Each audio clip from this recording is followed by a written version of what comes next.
Hollywood. It's time now for... Johnny Dollar. George Reed here. Well, good morning, George. Bad morning, Johnny. What's the matter? You remember Jediah Gillis? Eccentric old man loves animals? Sure. Well, for the second time, he's talked us into issuing a special coverage policy on an item he wanted insured. And for the second time, it's disappeared, huh? Right. I hope it's not another singing mouse. I'm afraid it's something worse. An articulate canine. Articulate what? Dog, Johnny. An articulate dog? You mean a talking dog? Yep. Oh, no.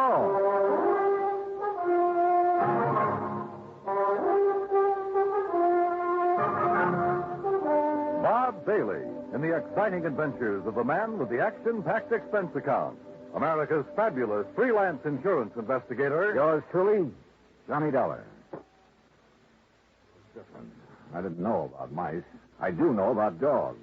And I've never heard one yet that could say anything but rough. Well, maybe you haven't, but Michael Murphy has. Michael Murphy? Iron Mike Murphy, vice president of Milford Steel. Oh, what's he got to do with this? Well, he's the former owner of the articulating canine. Gillis bought the dog from him? According to this application, he did. When did it happen? Well, about 3 weeks ago. First I heard of it was when Gillis called from New York asking for the coverage. How much insurance does he have on the credit? The maximum we'd allow, $7,500. 75. Oh, no, George. That's hardly worth my time. I can't make any commission from a small policy like that. Why don't you pay him off and forget it? I'd like to, Johnny, but it isn't that simple. No? No. Since you found his mouse, Gillis thinks you're some kind of a miracle worker. Oh, Pied Piper, you mean. Or pie-eyed something or other. Anyway, the boys upstairs have agreed to let you write your own ticket again, providing... Yeah? Providing you locate the dog. Or in the event you don't, you pacify Gillis. Keep him happy so that he doesn't cancel his other policy. And if I can't do either? Then you wind up with your regular commission and expense account, which our auditors will check and double-check. A real sucker bet. But okay, George, you've got yourself a deal. Expense account item 2, 85 cents, cab fare back to my apartment. Item 3, $26, transportation Hartford to New York City, including cab fare to the Statler Hotel. By the time I checked in, changed my shirt, it was 8:30. I picked up the phone and called the number George Reed had given me.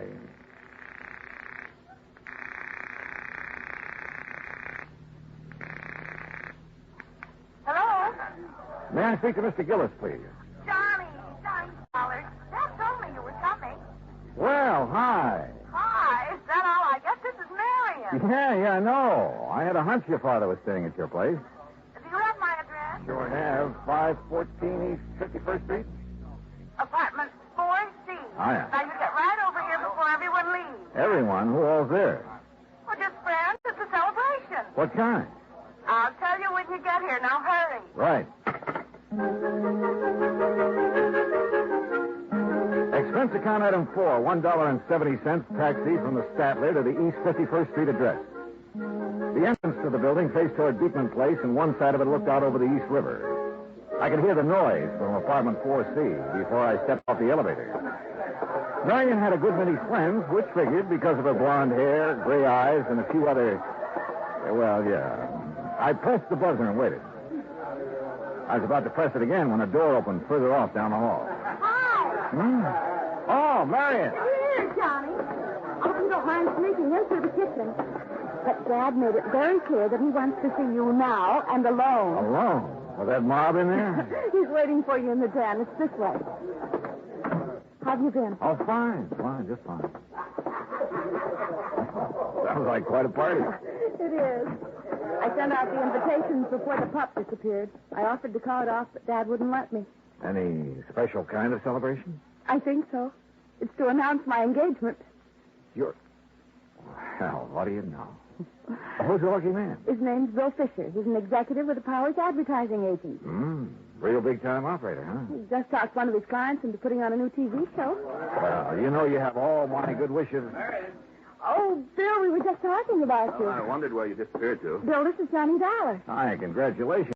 You're getting a fine girl. Yes, I think so. Thunderation, what's all yes. Oh, it's Dollar, so you finally decided to get here. Hello, Mr. Gillis. Come in. Yes, sir. We'll see you later, Johnny. Yes, sure. Yeah, you ready to go to work? Yes, sir, whenever you are. Whenever I am. You're the one's getting paid to be a detective. Well, I can't do my job without your cooperation, Mr. Gillis. Well, what do you want me to do? Just answer a couple of questions. Just answer, well, didn't that sweet pea of an agent tell you all you need to know? Well, he couldn't. He didn't know anything except that a dog you have insured. A dog? A dog, you say? Is that what you call her? Why, you miserable cold-hearted... A dog. Well, isn't that what you've lost, Mr. Gillis? No! And don't you ever let me hear you calling that if she's a little lady. If you must refer to the type of being she is, well, she's a canine. Okay. Do you mind telling me under what circumstances the canine disappeared? I wouldn't mind at all. And please call her Ming Toy. Beg your pardon? Ming Toy, that's her name. Ming Toy Murphy. What's the matter, you doll? Are you deaf? No, isn't that kind of an unusual name for a dog? A canine? Oh, you think so? Shows how stupid you are. She's a Chinese. Chinese? Yes, a Pekingese. A Pekingese. And being as the first owner's name was Murphy, the whole thing, Ming Toy Murphy, just fits her to a T. Yeah. Now, exactly when did you notice Ming Toy was missing? Oh, since we got back from breakfast, you see, I'd left Ming Toy in here, locked up safe and sound, but when we got back, the door was standing open. The front door? No, not to this door. And Ming Toy was gone? Of course she was gone. That's what all this fuss is about. But the front apartment door was closed. It was, and somebody's come in here and stolen her. They had sense enough to close the front door when they left. You're, for sure somebody did steal it. I don't know what to think. All I know is Ming Toy missing. Canine animals like her don't grow on trees. Oh, well, you mean because of her, special talent? Well, now you're getting it, my boy, yes. Because she can talk. Oh, now, Mr. Gillis, can you honestly say you've heard her speak? Speak? Why, man, all dogs can speak. But Ming Toy talk. Just like a human being, I suppose. Yeah. I see you don't believe me. Well, you just march yourself over here to this tape recorder. Oh, Mr. Gillis, if she can talk like you say, it's still going to take me a while to kind of get used to that. You and the whole country, providing we get it back. The whole country? TV, boy. What? Television. A new show called The Big Shock. The first one's on tomorrow night. What's the matter? Don't you read the papers?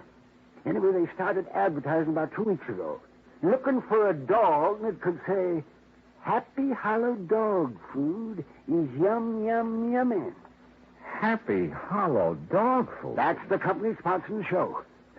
Go on. They're going to open their show with the animals saying that slogan, you see. And today I was going to take Ming Toy down there and let her say it and collect the $50,000. What's $50,000? The $50,000 they're offering to give for a dog that can say, Happy Hollow Okay, Dog Mr. Food. Gillis. All right, I know. Yes, well, anyway, when I first heard about this, I remembered Mike Murphy said something to me over a year ago about having a canine in his kennel that could talk some. So I went over there 3 weeks ago, and I bought her. Was the ad in the paper at that time? Of course it wasn't. Well, how did you know it was going to be? Marion told me. How did she know? That dressed dummy she's fixing to marry. The advertising agency he works at, they're the ones that taught the Happy Hollow people into putting on that show. Oh, I see. Yeah. Well, you see, it's about time. I also see that you don't exactly approve of Fisher for a son-in-law. Oh, I wouldn't say that. I don't approve. I don't disapprove of him. If she wants to marry a stuffed shirt, that's her business. You know. Let me play this tape recording for you. You're going to hear the sweetest little voice this side of China. Ah, now then, me little pet. You see, Now set and ready we for the made class. this at Mike Murphy. All right, girl. Now talk to me. Pretty now. Talk pretty. Hello! Hello, everybody! Hey, see? She said hello. That's a dog? It's canine. Be quiet. Very good, lad. Now tell me, how are you feeling these fine days?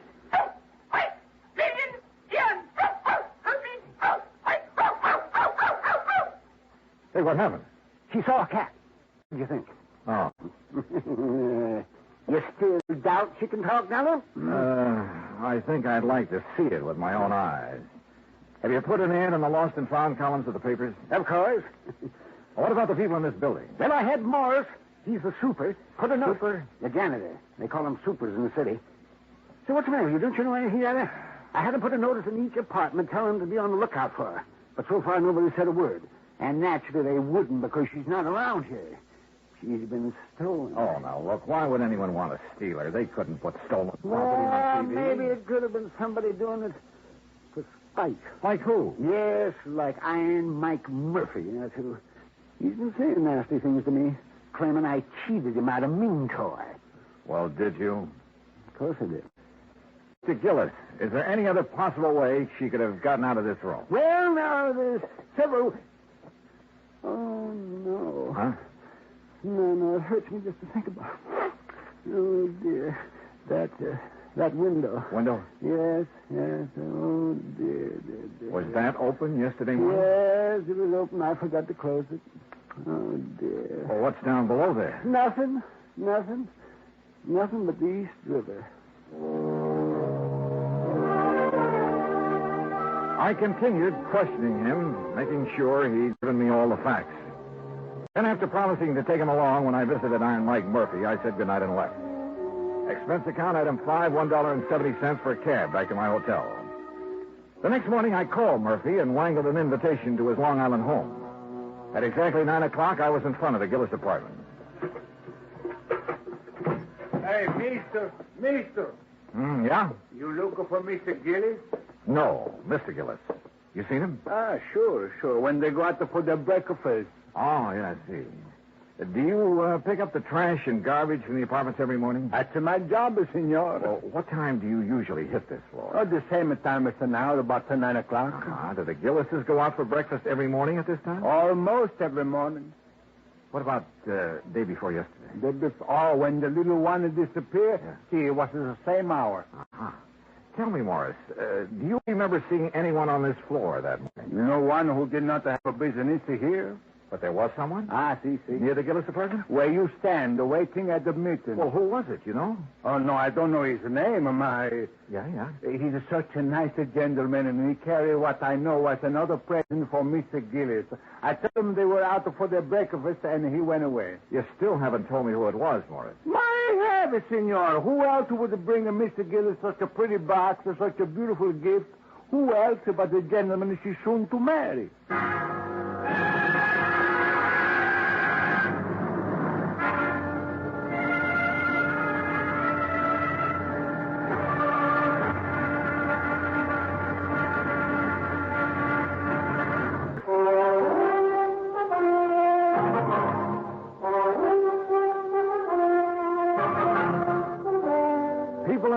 Usually keep odd hours, so I wasn't surprised that Morris, the janitor, had seen Marion Gillis's fiancée outside the apartment the morning the dog, canine, had disappeared.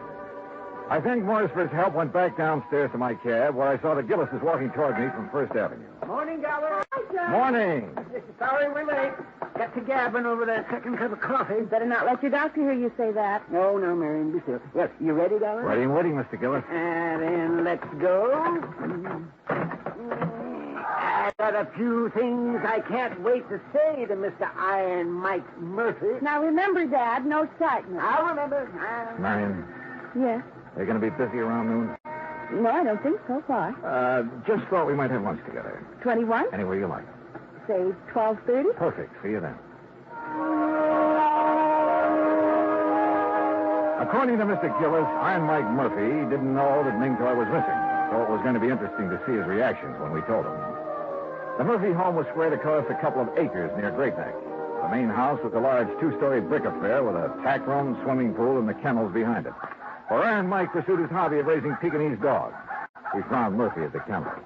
Well, Gillis, you lying, thieving devil. You hold your tongue, Mike. What are you doing out here anyway? I came along to help Mr. Dollar. He doesn't know you like I do, so I wouldn't be able to tell when you're lying like I can. I suppose you think that's funny. Dollar, you know what this man did to me? He stole a wonderful little dog right out from under me nose. And you stole her back. Oh, what do you mean by that? You know what I mean.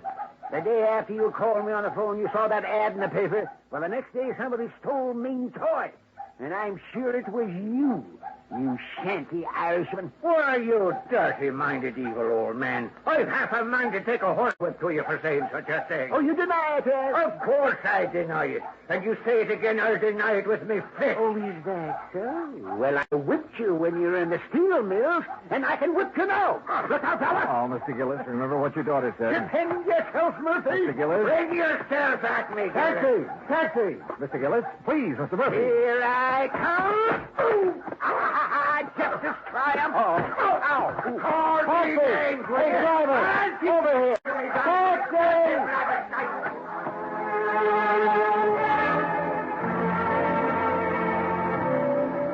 When it was over, Mr. Gillis had a black eye and Murphy a bloody nose. Gillis and I went back to town. Kids there $12. That's item 6. After seeing Mr. Gillis safely to his apartment, I went across town to the 21. Marion arrived. We were shown to a table, and I told her as quickly as I could what had happened at the Murphy home. Johnny, you know Father isn't supposed to get excited. I know. He knows. And I tried to stop him, but he went... upset over losing Ming or anything else. Well, especially something as strenuous as a fight. Well, it might prove to be too much. Oh, he's all right, believe me. Well, I'll call him in a few minutes to be sure. Marion, this morning while I was waiting for you to come back from breakfast, I had a talk with Morris, the super at your apartment. No? Yeah, he... Marion, darling. Oh, well, I told Bill to join us, Johnny. I hope you don't mind. No, of course not. Sit down. No, thanks. Johnny's been out all morning with Dad. Oh? Hunting for the dog, huh? That's right. Any luck? I'm not sure. Excuse us, Bill. But what does Morris have to say, Johnny? Oh, it wasn't important. Don't try lying to me, Johnny Dollar. I know you too well. Now, you tell us what Morris have to say. Bill, the morning the dog disappeared, you were at Marion's apartment, weren't you? Of course he wasn't. Bill? Day before yesterday? No. You sure? Positive. I was in my office all morning. What time did you get there? You remember? Yes, we've been very busy lately getting the big shock ready for the air. It was about 8:45. Your secretary will swear to that? Naturally. Johnny, what's this all... Excuse me. Where are you going? I'll make a couple of phone calls. Be right back.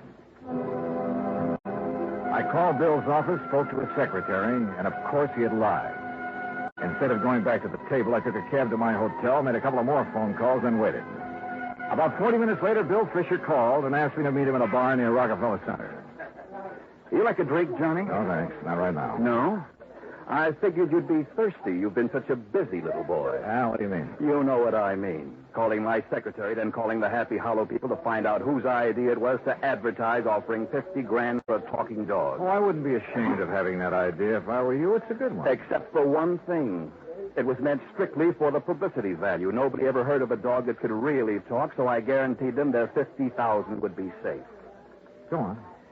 See, it was tough enough getting the Happy Hollow people to put a show on TV in the first place. They really don't have that kind of money. And if they'd had to pay out the $50,000 on top of everything else, well, that would be it. We'd lose their account. I'd lose my job. Uh-huh. So what did you do with Ming Toy? Well, naturally, since she could talk, I had to get rid of her. You understand that, don't you? How did you get into the Gillis apartment? That was easy. I'd been there the night before. When I left, I slipped the latch so the door wouldn't lock. When they went out to breakfast the next morning, I went in. I was going to put her in that box and carry her out, but she put up such a fuss, I just tossed her out the window. Into the river? Yes, Dollar, into the East River. Well, what can I do about it? After all, Ming Toy was only a dog. It wasn't like she was a person. Well, what can I do about it? I'm not sure. But whatever it is, I hope it's plenty. I left him there and walked down 6th Avenue. When I reached the corner of 51st, I called Marion and asked her to meet me in a little park near her apartment building. Somehow I told her, as simply and directly as I could. Well, it's kind of funny, isn't it, Johnny? I don't know. Isn't it? Sure. If I hadn't met Bill, none of this would ever have happened. Dad would still be feeling chipper. I might have been engaged to somebody else. Maybe even a nice guy like you. And why do things like this have to happen? I don't know, Marion. I just don't know. We were about a block away from her apartment when we heard the ambulance. We watched it turn into 51st Street, then stop. Then we were running. Johnny, it's Dad. I know it. No, you don't know any such thing. Oh. All right, folks, all right. Now keep back. Give the men room to work. Johnny, they're not going into the building. No, they're doing something out there in the middle of the street. Officer! Officer, what's happened? It sounds like a little girl's caught down there under the street. Under the street? Yeah, lady, in the drain pipe that goes down to the river. Are you sure it's a little girl and not a dog? You kidding? Dogs can't talk like that. Like what? Well, it sounds like she's trying to say something about a dog food being yum, yummy. Get your father, Marion. Yes, oh, yes. Excuse me. Hey, come back here. I joined the power and water men who had lifted up a manhole cover and put down a ladder. It didn't take us long under the street, just a couple of minutes. Then we climbed back out again. Johnny! Dollar, where is she? Where's my baby? She's still down there, Mr. Gillis. You left her. Dollar, she's not? No, sir, she's fine. Then why didn't you bring her back? Well, maybe you'd better look for yourself, Mr. Gillis. All right, I'll do just that. Dad, you can't. You just try stopping me, won't you? Come on, Dollar. Come on. Johnny. Careful now, Mr. Gillis. Yes. Watch your step here. Don't you worry about me. You just look out for yourself. Yes, sir, I am.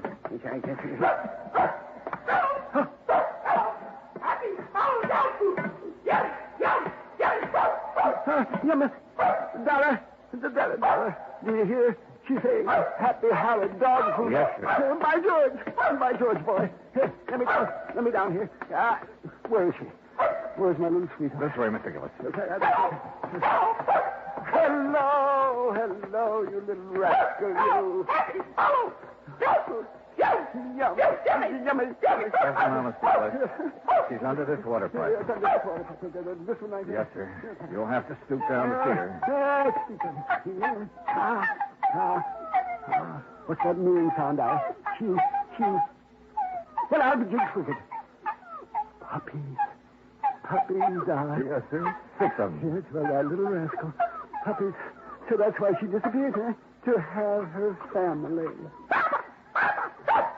Oh, she called me Papa. Papa? Well, you naughty little girl. By golly. Papa. Well, sir, by golly. Well, who'd have thought?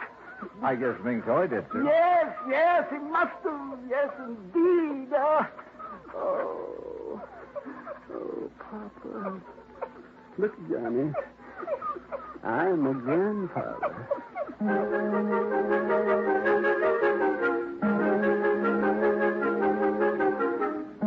I never did tell Gillis exactly how Ming Toy had been helped out of the apartment. All he knew was that Marion, for reasons of her own, had called off her engagement to Bill. Ming Toy spent a week in bed recovering from her ordeal, and naturally, since Gillis refused to let her appear on TV that night, the $50,000 went unclaimed. And, alas, the long-suffering public has yet to hear the dulcet tones of a talking dog named Ming Toy Murphy. Expense account total, including hotel, incidentals, and transportation back to Hartford, $225.70. Yours truly, Johnny Dollar.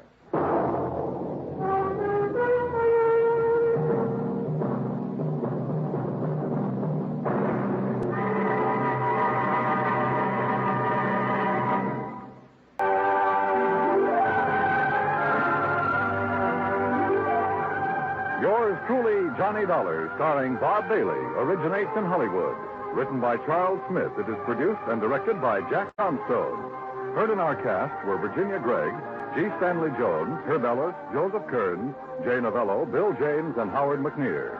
Musical supervision is by Amerigo Marino. Be sure to join us next week, same time and station, for another exciting story of yours truly, Johnny Dollar. This is Dan Cubberly speaking.